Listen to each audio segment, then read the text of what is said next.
My mom was very poor, but she always treated me well, frequently giving me jewelry. Oddly enough, each time she gave me a piece of jewelry, someone in town would die.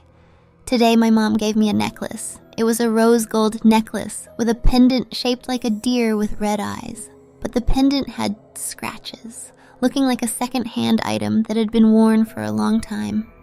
It's a vintage style. My mom saw my frown and hurriedly explained, handing me the receipt for the necklace. The receipt showed the price as $7,000. This was almost 3 months of my mom's salary. "Mom, where did you get the money to buy this?" I couldn't help but ask. "Last night, I overheard the landlord calling my mom to urge her to pay the rent.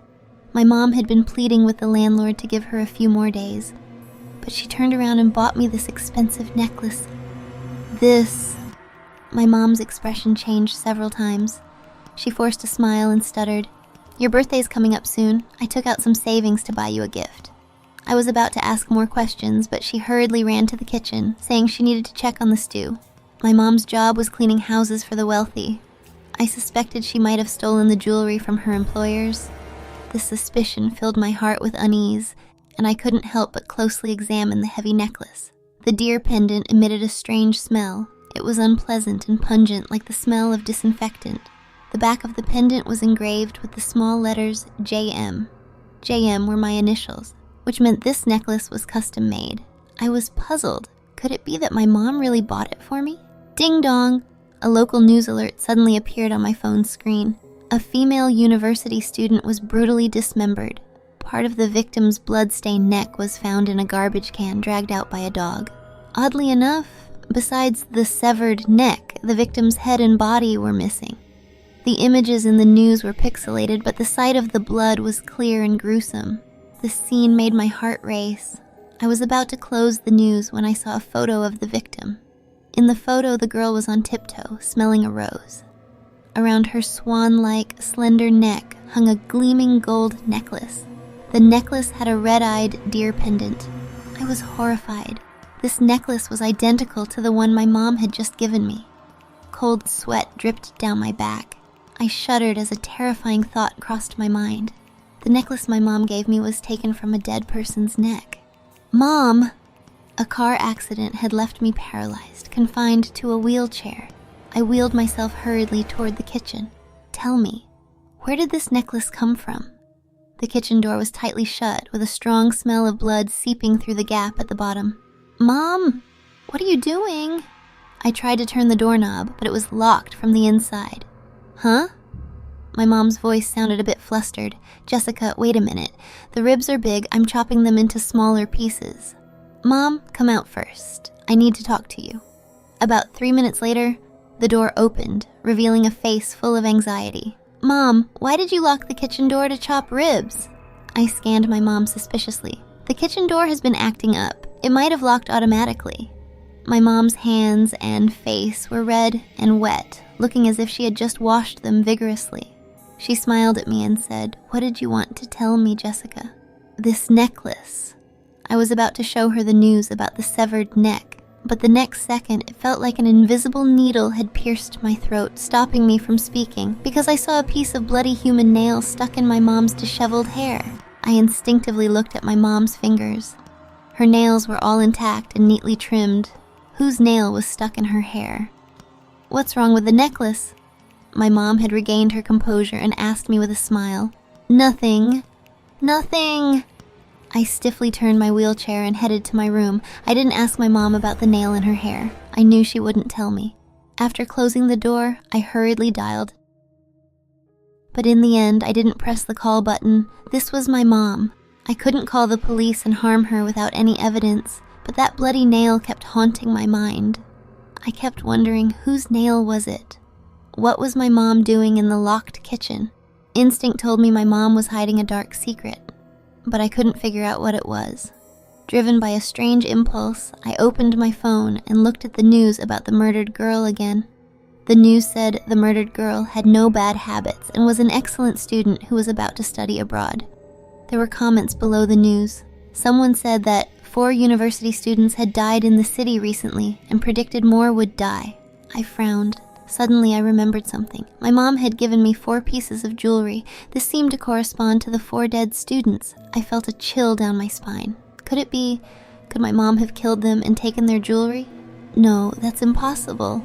My mom is gentle and wouldn't even kill a chicken. How could she kill someone? I kept telling myself it was just a coincidence. But soon, I found out I was wrong. I checked the dates of the 4 deaths and found they matched the dates my mom gave me the gifts exactly. I felt my temples throbbing. A suffocating sense of panic overwhelmed me. I knew clearly that the deaths of those 4 people were related to my mom. "Jessica, what news are you watching on your phone?" Suddenly, a sharp and piercing voice came. My mom bent over, her neck twisted unnaturally, staring at me with a sinister expression. "Nothing. Just some news." I was so scared. I shuddered, my head brushing against my mom's face. When I touched her, her face felt cold and slippery and emitted a foul smell. I instinctively ran my hand through my hair and found something slimy. Looking closely, it was a human nail. "Ah!" I screamed and backed away frantically. "What's wrong? It's just a fish scale. Why are you so scared?" My mom sighed at me. She walked forward a few steps and threw the transparent piece into the trash can. I glanced at the trash can. Inside lay something that looked like a human nail, but it was a fish scale. Oddly, I felt a sense of relief. Maybe I had just seen it wrong earlier. "Mom, weren't you cooking ribs? Why are you dealing with fish?" I looked up at my mom again and saw that there were shiny fish scales on her clothes. My mom's mouth curled into a smile. Eating meat every day can get boring. My breathing became rapid. She was lying. Since my car accident, my mom had taken me to numerous hospitals. She had begged doctors to operate on my legs so I could walk again. But the doctors said my legs were dead, and unless they were amputated and replaced with prosthetics, I would never walk again. My mom was very stubborn. She had heard that you should eat what you lack to get better. So nearly every meal we had was pork legs. But today, my mom had switched to fish. "Mom, I'm not hungry." My face was pale as I wheeled myself to the door. "I feel a bit stifled. I want to go out for some fresh air."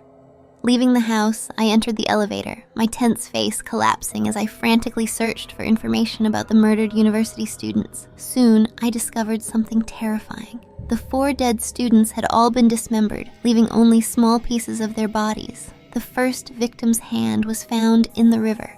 The second victim's ear was found in the sewer. The third victim's finger was found in the school cafeteria stew. The 4th victim was named Emily. Her necklace's initials were the same as mine, JM. And what was found of her was her neck in a garbage can. Cold sweat poured down my forehead. I clutched my wildly beating heart. I felt a chill throughout my body. My mom had given me 4 pieces of jewelry, a bracelet, earrings, a ring, and a necklace. These corresponded exactly to the severed hand, ear, finger, and neck of the 4 university students. There was no doubt. My mom was the murderer. Ding. The elevator door opened. I wheeled myself out quickly. Despite the scorching August sun, I felt no heat, only a chilling coldness. I didn't know what to do. My mom had killed people. Why would she do that? Was it just to give me the jewelry of the deceased? I panted heavily, leaning against the corner in my wheelchair. My mind was in turmoil. Trembling, I tried to call the police again, but I deleted the number each time. After my car accident, my dad had left us for another woman.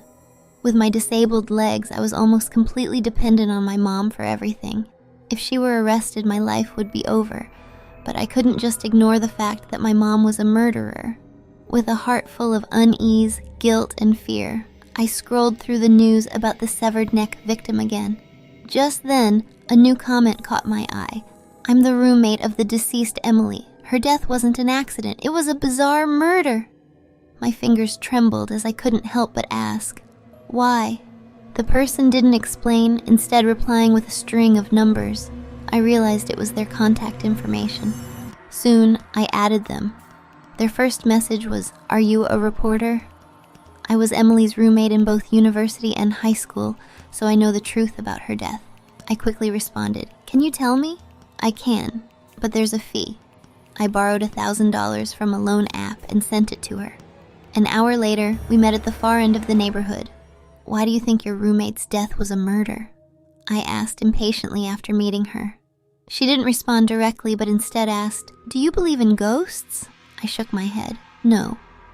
She gave me a strange look, her expression turning grim. She whispered, "A ghost killed Emily. Ghosts are intangible and can't kill people." I instinctively refuted, but my heart was filled with a strange excitement. It was hard to put into words, like a sudden washing away of my belief that my mom was the murderer. It really was a ghost that killed her. Her face turned pale. She lowered her voice even more. I accidentally read her diary.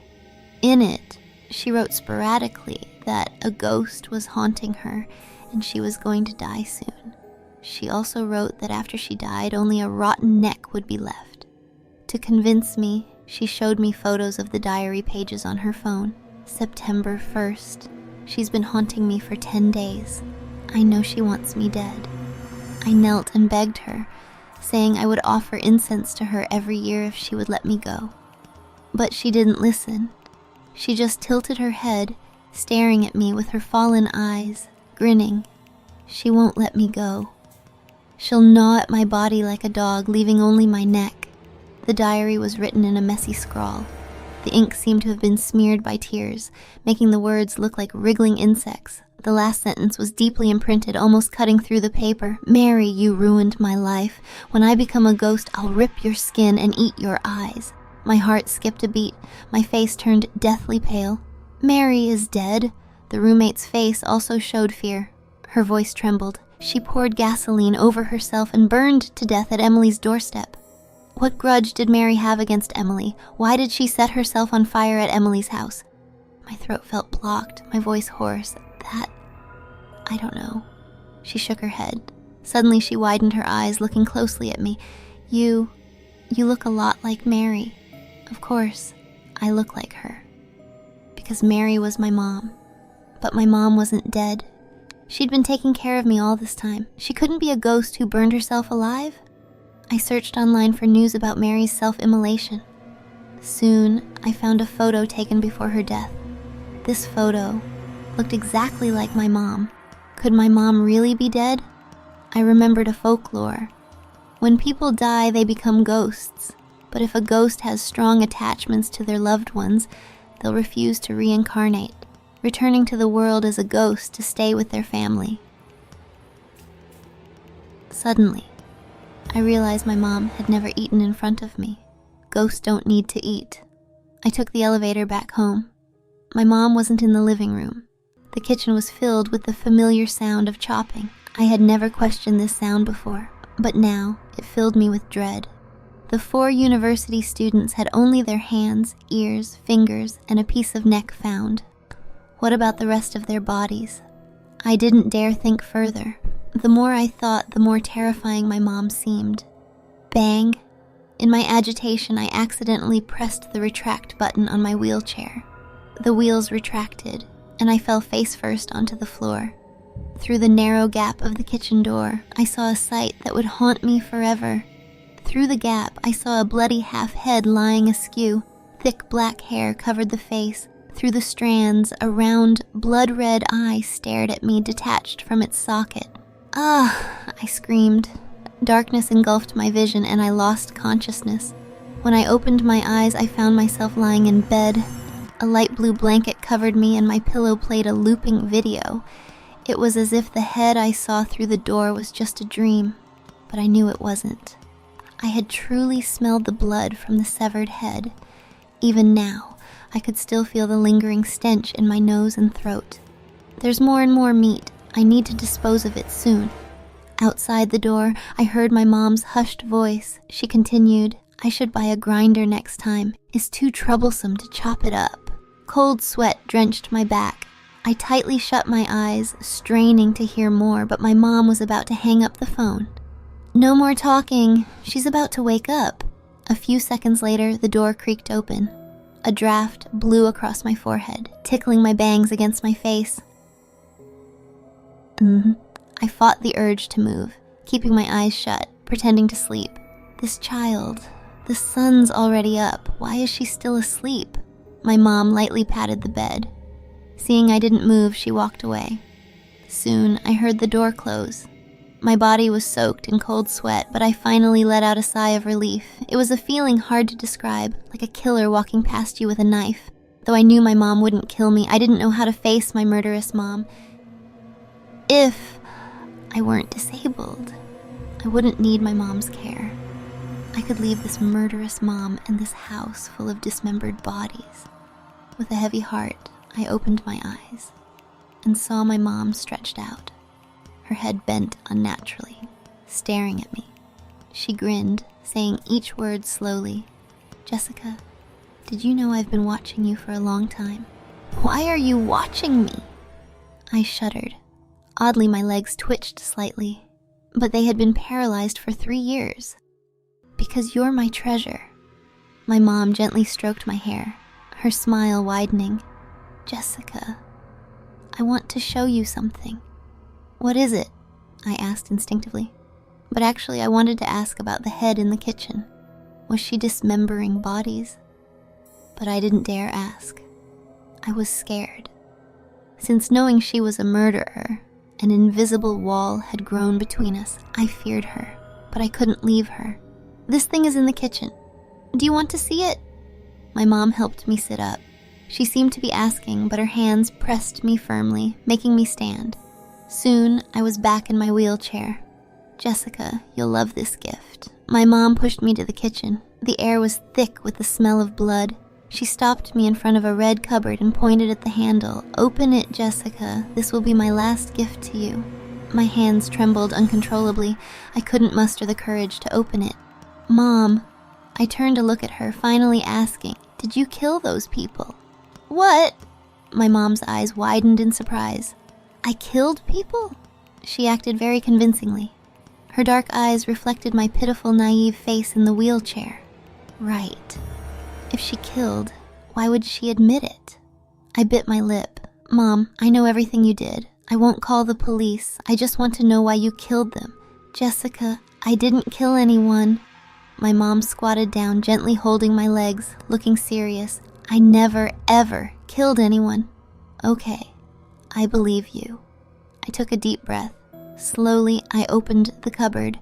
I believed the gift would be something expensive, maybe a beautiful hat. But I wouldn't like it anymore, because every gift was stained with blood. With a soft sound, the cupboard opened. A cold head covered in black hair rolled to my wheelchair. A human head. It had been cleaned, no blood stains. The terrifying eyes, I didn't see them, but I knew this was the head I saw through the door. "Mom!" I screamed, glaring at her. "You killed people! This isn't a human head." My mom picked up the head, shaking it by the hair. I saw the eyes. They seemed to be forcefully pressed back into the sockets. The surrounding muscles covered the whites, leaving only the pitch-black, creepy pupils. "Take it away!" I screamed, turning the wheelchair to escape the suffocating kitchen. But my mom firmly blocked the door, holding the head. "Jessica, look closely. This isn't a human head."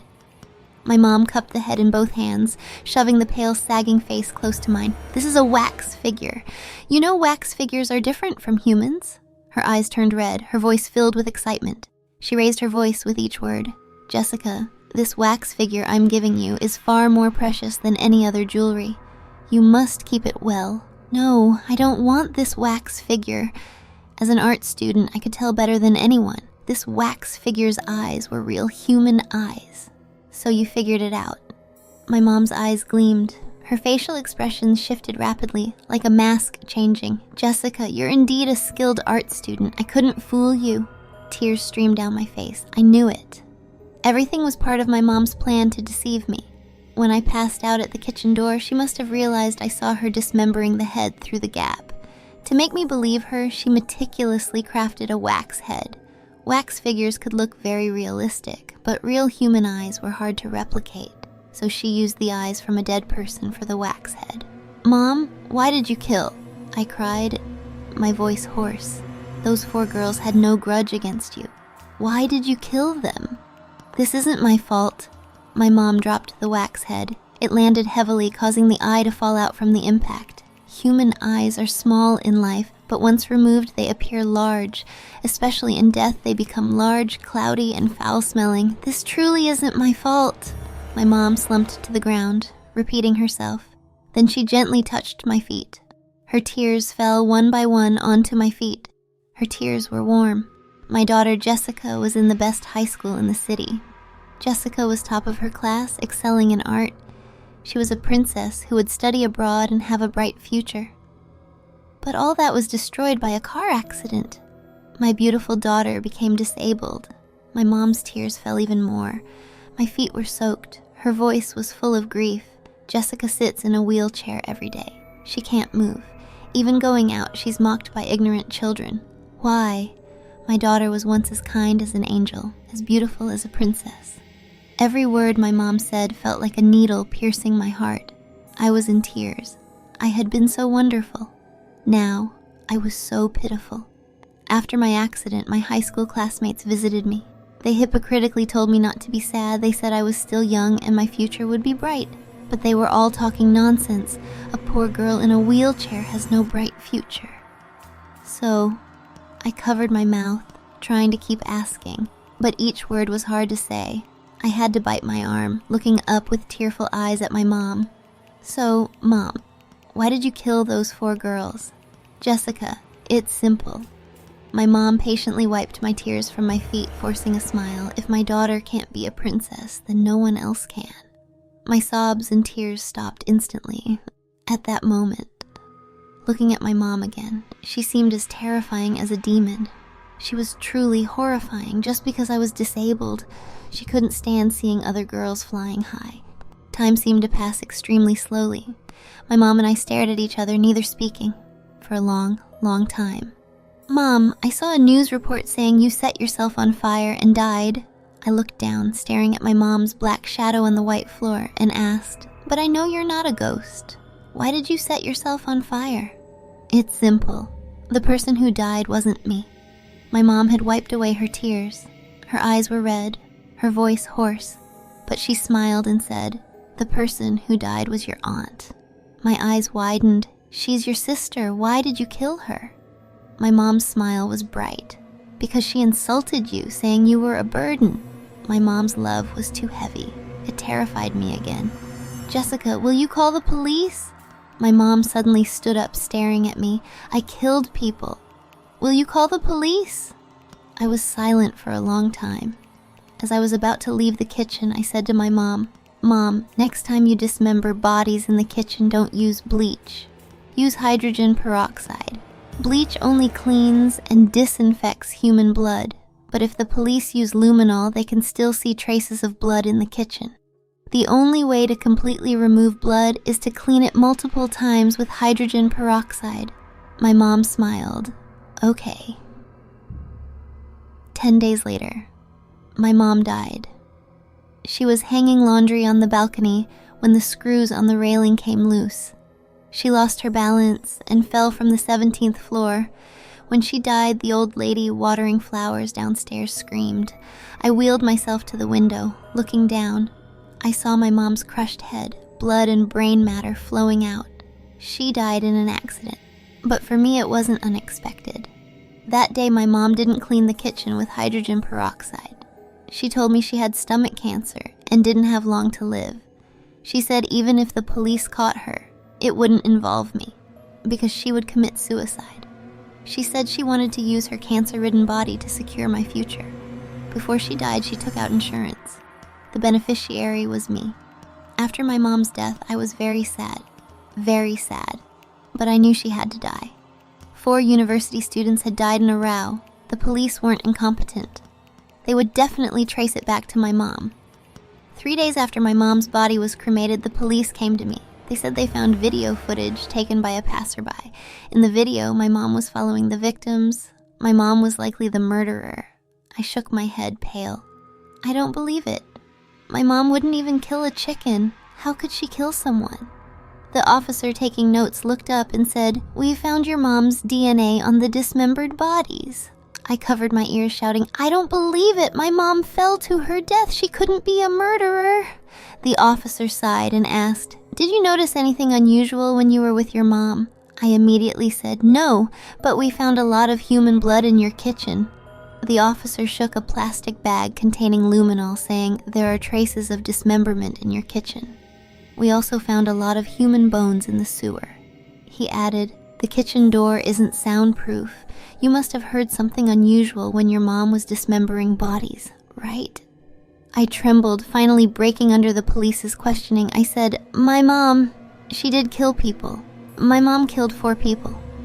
I took out the 4 pieces of jewelry from the drawer after killing them. My mom gave me their jewelry as birthday gifts. The officer glanced at me. "Why do you think your mom killed them?" "Because my mom was jealous of them." I closed my eyes, taking a deep breath. I could have been like them, getting into a good university and having a beautiful life, but a car accident made me disabled. You're not entirely correct. The officer showed me an old news article on his phone. It clearly stated, "High school bullying led to a student's car accident resulting in facial disfigurement and paralysis. The 4 dead university students were your high school classmates. You excelled in school, which made them bully you. They cut your hair and made you drink toilet water. You couldn't take it anymore and ran into the street where you were hit by a car." The officer continued, "After the accident, your mom sold the house to pay for your plastic surgery. You lost the memory of 3 years of high school bullying and were left paralyzed in a wheelchair.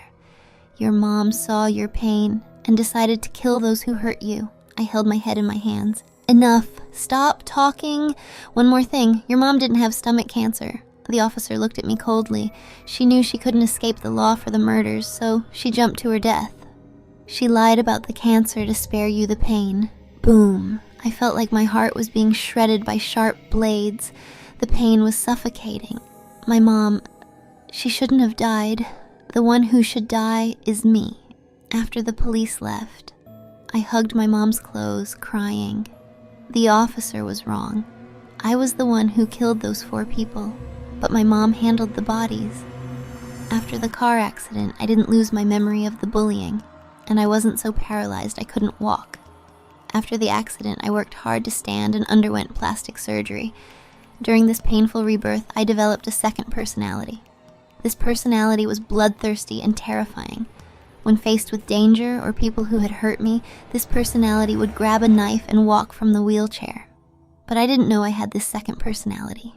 My mom gave me many gifts from my dead classmates who had bullied me. She gave these gifts not because they were valuable, but because she wanted me to know I had killed. But I never realized it, until my mom forced me into the kitchen to see the wax figure with human eyes. I realized I had a terrifying second personality.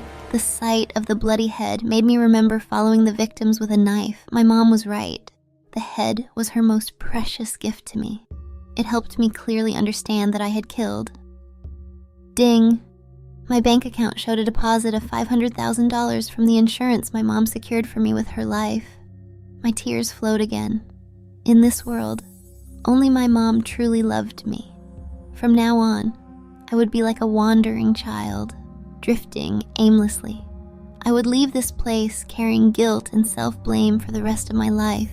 "Officer, why didn't you tell her we knew she had murderous tendencies?" The new intern at the police station looked up and asked the officer, "In the repaired surveillance footage, we clearly saw her walking and holding a knife while following the victims.